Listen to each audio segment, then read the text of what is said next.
Emily, can I tell you something I discovered recently that completely changed how I think about learning English? Yes, please. What was it? So I was watching a BBC program, not a language learning program, just a real program made for real English speakers. And something very unexpected happened. What happened? I understood almost everything. Not because my English suddenly became perfect, but because I stopped trying to understand every single word and just let the meaning wash over me. Oh. That moment. When you stop fighting the language and just let it in. That is one of the most beautiful moments in any English learner's journey. It really was. And it made me think about how BBC-style content, real natural English made for real people, is one of the most powerful learning tools that exists. And most learners are too scared to use it. Too scared because it feels too advanced. Too fast. Too native. Exactly. But today we are going to change that. Hello everyone, and welcome back to Fluent Nest English, where speaking English feels natural and easy. I am Ollie. And I am Emily. Today we are talking about how to use real natural English content, the kind you find on BBC and similar sources, to train your brain to listen, think, and speak like a confident English user. And we have a complete practical system for you today. Yes. If you are new here, please subscribe and share this episode with a friend who is learning English. Because what we are sharing today is genuinely different from what most English courses teach. Very different. Okay, Ollie. Let us start with the big question. Why is real natural English so much more powerful for learning than textbook English? Because textbook English is perfect, and real-life English is not perfect. And the English you will actually need to use every single day of your life is real-life English. Yes. Textbooks teach you sentences like, "Excuse me, could you please direct me to the nearest post office?" And real life gives you something like, "Hey, do you know where the post office is around here?" Huh? Yes. Two completely different experiences. And if you have only ever practiced textbook English, the real version can feel like a completely different language. Exactly. Real English has contractions, reductions, connected speech, informal phrases, fillers, hesitations. All the things textbooks carefully remove to make it easier to understand. But by removing those things, textbooks accidentally make you less prepared for real conversations. Because real conversations are full of exactly those things. So the solution is to gradually expose yourself to real natural English. The kind BBC produces. The kind native speakers consume every day without thinking about it. And the key word is gradually. Because jumping straight into fast natural English without preparation is like jumping into deep water before you can swim. Yes. You need a system. And today we have a 5-step system that takes you from feeling overwhelmed by natural English to feeling genuinely comfortable with it. Step 1 is what we call the comfort level audit. And this is where you honestly assess where you are right now. The comfort level audit. What does that involve? You find a short piece of real natural English, about 2 minutes long, a BBC News clip, a short documentary segment, a natural conversation between two native speakers. And you listen to it once completely without stopping. Without looking anything up. Without panicking. Just listen. And after you listen, you ask yourself 3 honest questions. How much of the general meaning did I understand? Which parts felt completely lost? How did my body feel while listening? That third question is so important. How did your body feel? Because many learners understand more than they think, but their anxiety makes them feel like they understood nothing. Yes. The physical feeling of stress during listening actually blocks comprehension. Your brain is spending so much energy on the anxiety that there is less left for understanding. So the comfort level audit helps you separate what you actually understood from what your anxiety told you that you understood. And most people are always further along than they think. Step 2 is called the chunk and absorb method. And this is the core of the whole system. Tell us about it.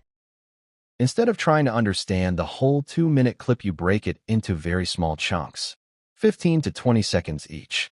And you focus completely on one chunk at a time. So you listen to 15 seconds. Then you pause. Then you ask yourself, what was the main idea of those 15 seconds? Just the main idea. Not every word. Ollie 17. And if you got the main idea, you move forward. If you did not, you listen again. But only twice maximum. Because listening more than twice to something you do not understand creates frustration, not learning. Oh, that is such an important rule. 2 times maximum. Then move on. Frustration is the enemy of learning. Yes. Your brain learns best when it feels challenged but not defeated. Slightly outside the comfort zone is perfect. Completely overwhelmed is counterproductive. And by working through the clip in small chunks, your brain builds a picture piece by piece. Like assembling a puzzle. Each chunk adds more of the picture until suddenly the whole thing makes sense. That moment when the whole picture clicks together is incredibly satisfying. And that satisfaction is what motivates you to keep going. Step 3 is called the natural phrase collection. And this turns listening practice into speaking practice at the same time. How does it work? As you work through your chunks, you listen specifically for 1 or 2 phrases that sound natural and useful. Phrases you would never find in a textbook. Real living phrases. Like what kind of phrases? Things like, it turns out that. Or, the thing is. Or, I have to say. Or, what strikes me about this is. These are the phrases that make English sound alive and natural. Yes. Not grammar structures. Not vocabulary lists. Just real phrases that real people use in real conversations every single day. And you collect these phrases. You write them down. You say them out loud 3 times. And then you find a way to use one of them in your own speech that same day. Ollie 23. Use it the same day. That is such an important detail. Because a phrase you collect but never use disappears from your memory within 48 hours. Yes.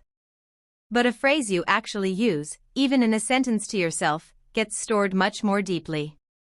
Your brain marks it as something real and useful and keeps it. By the way, everyone, if you are finding this helpful, please like this video and subscribe to Fluent Nest English. And comment the word real below because that is exactly what we are training today. Real English for real life. Yes, write real in the comments. We genuinely love reading every single one. Now step 4. What is it, Ollie? Step 4 is called the speed graduation practice. And this one is specifically for the speed problem, because natural English feels too fast for most learners. Yes. One of the most common things English learners say is, I understand everything when it is slow, but native speakers are just too fast. And the reason natural English feels fast is not because native speakers are actually speaking unusually quickly. It is because they use connected speech. Words blend together. Sounds disappear. Rhythms change. For example, a native speaker does not say, I am going to go to the store. They say, I'm gonna go to the store. Or even faster, I'm gonna go to the store. I'm gonna go. That sounds like one very long, strange word. To a new ear, it absolutely does.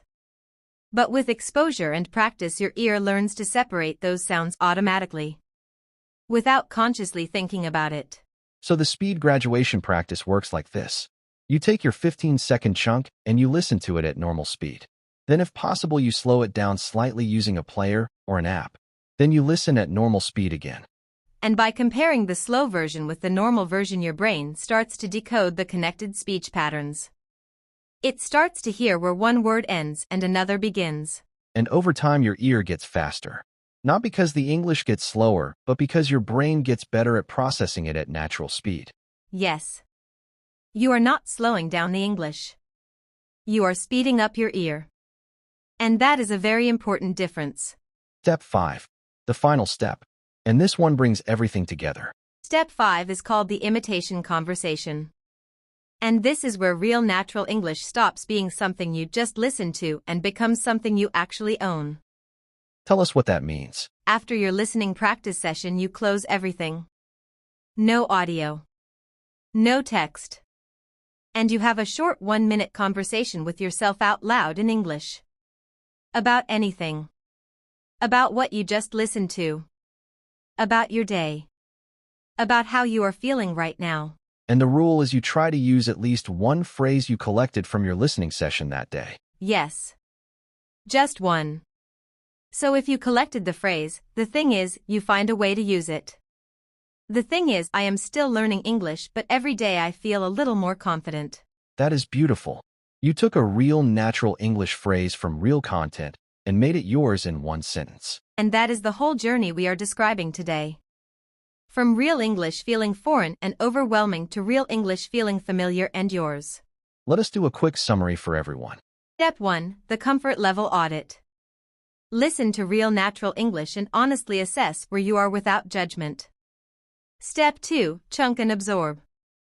Break content into 15-second pieces and find the main idea of each one. Step 3. Natural phrase collection. Find 1 or 2 real living phrases per session and use them the same day. Step 4. Speed graduation practice. Train your ear to decode connected speech by comparing slow and normal speed. Step 5. The imitation conversation. Speak out loud for 1 minute using at least one phrase from your session. 5 steps. All using real natural English the way BBC and native speakers actually use it. This is not textbook English. This is living, breathing English. And now it is yours. Real English was never too hard for you. You were just never given the right way to approach it. And now you have it. Thank you so much everyone for being with us today at Fluent Nest English. Please subscribe, like this video, and share it with someone who feels intimidated by natural fast English. These 5 steps will change everything for them. Leave a comment below. Tell us what kind of real English content do you enjoy listening to? Movies? News? Podcasts? We want to know. See you next time, everyone. Real English is waiting for you, and you are more ready for it than you think. Goodbye, everyone. Listen deeply. Collect bravely. Speak freely.